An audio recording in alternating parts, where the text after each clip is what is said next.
Hello everyone, it's Sheila back again. Welcome to my channel. I'm just sitting here relaxing. I've been in my garden most of the morning. I was sick of looking out my kitchen window. Looks out onto my back garden, and I've got a very large patio. All the small paving, it's all done with small paving. And I was sick of looking at all the weeds that was coming up through those between those paving slabs, so I decided I'm going to have to go out this morning and clear them, because we're going to get a lot of rain. According to my local forecast, we're going to have rain for days, so I thought I'm going to have to do it today before the rain starts and get all the weeds cleared out of the patio. So that's what I've been doing, and sweeping everything up as I went along. And that's not just the patio. I have got a very large garden, and I have got some things to grow in it when I get round to planting them. And I've got to sort out all my flower pots and get the flowers planted in them. And my large patio that I've got actually used to be a growing area when I was younger. I've actually lived in this house for almost 35 years. And when we first moved into it, the garden was like a jungle. The people that had lived in here, this is council property, the people that had lived here before us had never done anything whatsoever with the garden, and we had a lot of work clearing it, and we got it all, me, my husband and my 3 sons. And at least we had my 3 sons to help me at the time, so we cleared the whole garden and got it sorted. And I used to grow all our own vegetables. There was a family of 5, and anything we could grow. But as the kids started leaving home and that, there was only me and my husband, and we didn't need as much to grow as much, so we made one area into a large patio, and it is very large.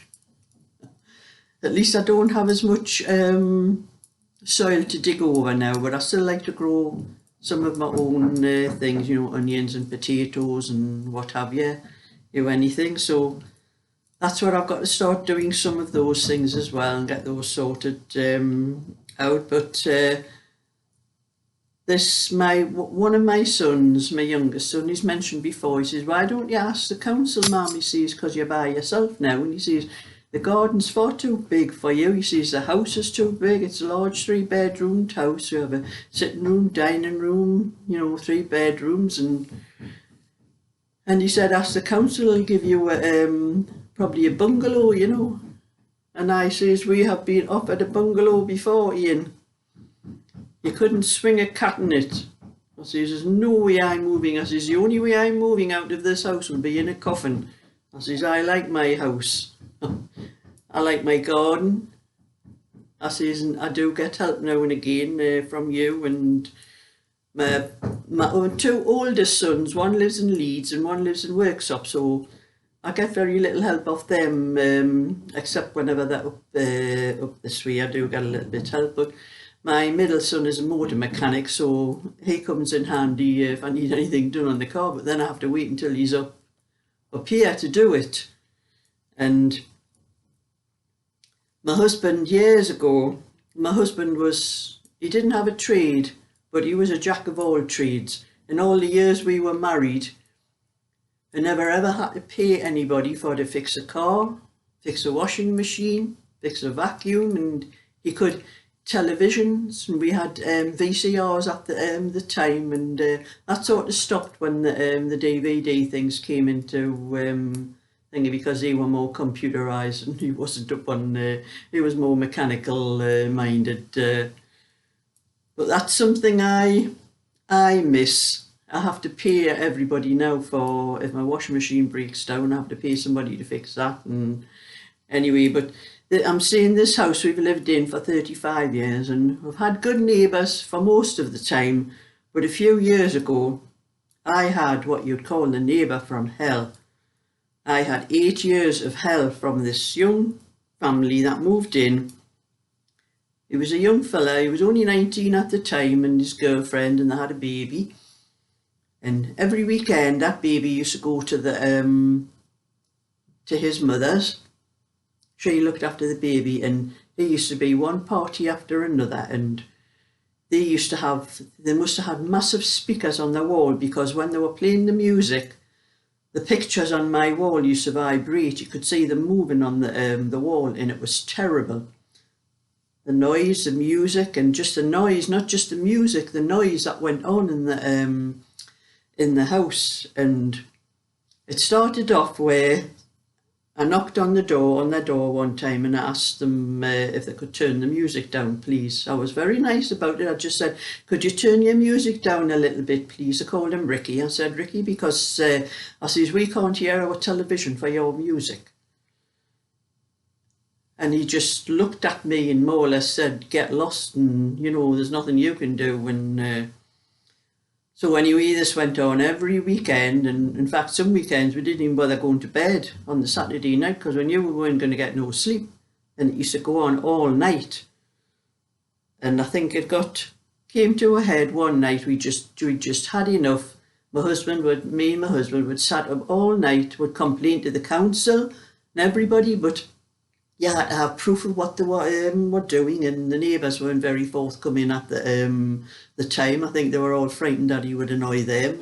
And anyway, we'd had this Saturday night. It had been all night long, and it wasn't just the music. It sounded like they were hammering and banging and thumping about over the whole house, and it went on till about 6 o'clock in the morning.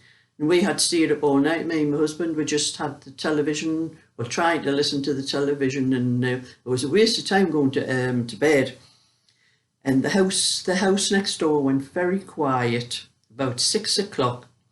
There was quite a lot of them in the house, and they must have all been lying down, going to sleep, probably full of drink and thingy. So me and my husband, I mean, we had a very good music thing and had good speakers and all that, but we never annoyed people with it. You know, it was very loud, probably as loud as would go as loud as what his is. So we waited till it went very quiet. We gave them about an hour, and it was quiet. We knew they must all been in bed or lying on wherever they're lying, asleep and that. And I turned the music on full belt in my house. And me and my husband went out in the garden and were doing things in the garden. And we came in, we watched them all very slowly, one at a time, leaving the house, looking across at our house as they were on their way out, dirty looks and everything. And I thought, well, now you know how it feels, don't you? But that was the worst thing we could have done, because he got even worse after that. And he started getting rid of his son, the baby they had. He even got rid of his wife. Well, it wasn't his wife, it was his girlfriend. Got rid of her. So there was just him, and he got custody of the child. And his mother was looking after the child nearly all the time, and he was just harassing us non-stop. And and he was one of these as well, that had people calling at the house all hours of the night, during the night, popping in the house and back out again. And we knew there was drugs and things like that, but you couldn't prove anything. And this went on for a long time, and he was, you know, the harassment. So the council, we had been on to the council I don't know how many times, but we couldn't get anywhere with them. The only solution they could give us was offer us another house somewhere. And my husband, the very first time they offered us a single bedroom bungalow, and I think it was a holiday weekend, and we went and had a look at this bungalow, because my husband was just so sick of it, and he was willing to move, but I wasn't. But he was. We went and I said, well, we'll go and have a look at this bungalow.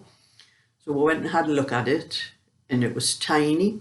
And I was sitting there looking all around the bungalow, and I said to my husband, we're going to have to get rid of all our furniture. I says, there's nothing we've got will fit into this place. I says, we've got 3 bedrooms upstairs full of things. I says, that's all going to have to go. I says, there's 1 bedroom bungalow here, and you couldn't swing a cat in the kitchen. There was nowhere to put a table, and there wasn't even anywhere in the living room to put a table, and we talked about it, and my husband, you know, he was getting so, like, this fella next door to us, my husband was going to end up in prison because he was going to kill him. And we talked about it and decided that we would take this bungalow. And I think I sat and cried all weekend. And it was a holiday weekend. We couldn't go back to the council until the Tuesday. But by the Tuesday, like, my husband seen the state I was in and decided no, we weren't giving in. We were going to stay where we were. So I knew what a bungalow looked like, the size of a bungalow, and there's no way I was going to move into one of those.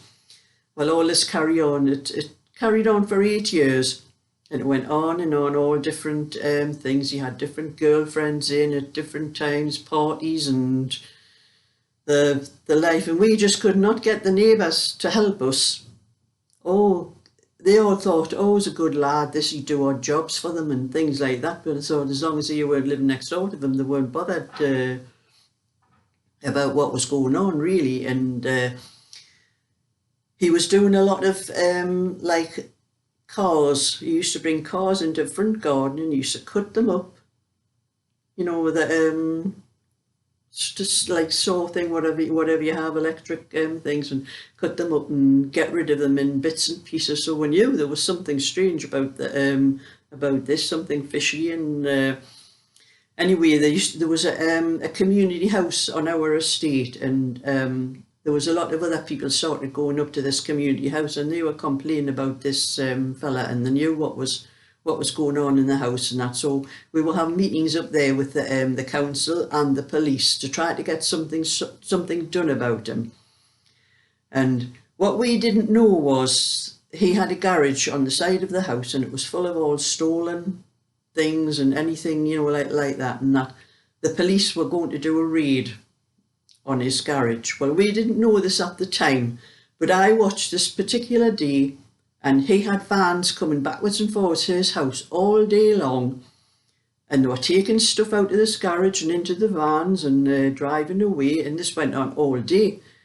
And on the night time, we saw that that was when the police raid came, and that's what they were doing. Well, there wasn't a thing left in that garage for them to come. The police came and they knocked at my door and told me, says, well, there's nothing we can do. There's nothing in his garage that's stolen property or anything like that. And that was something we missed something. If only I'd known what was going to happen, I would have phoned the police and told them what was going on, what he was shifting stuff out of the garage. But anyway, he took up with this girl, and we actually knew her. She had lived on the estate somewhere else, so she had a couple of kiddies, and he took up with her, and she moved into the house with him, and she helped to quieten him down, because I was actually friends with her before she took up with him, and it did quieten him down a little bit. And whenever he was trying to play music to annoy us, because of them having, he had his son and her 2 children as well. Well, they didn't want music for night time to keep those kids awake and annoying them, so the music stopped. It wasn't too bad, and because of this new girlfriend he had, it did quieten down quite a lot. But we did have to have the police a couple of times, because he used to have things stacked up in his garden.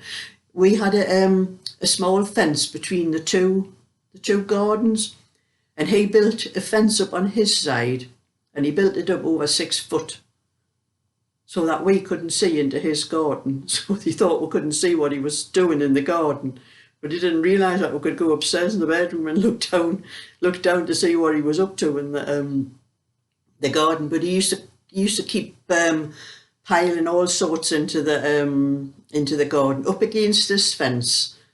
Well, this fence, there was that many things leaning over on it. It was pushing the fence on our side of the garden. It was pushing it over, and it was knocking the posts out of the soil.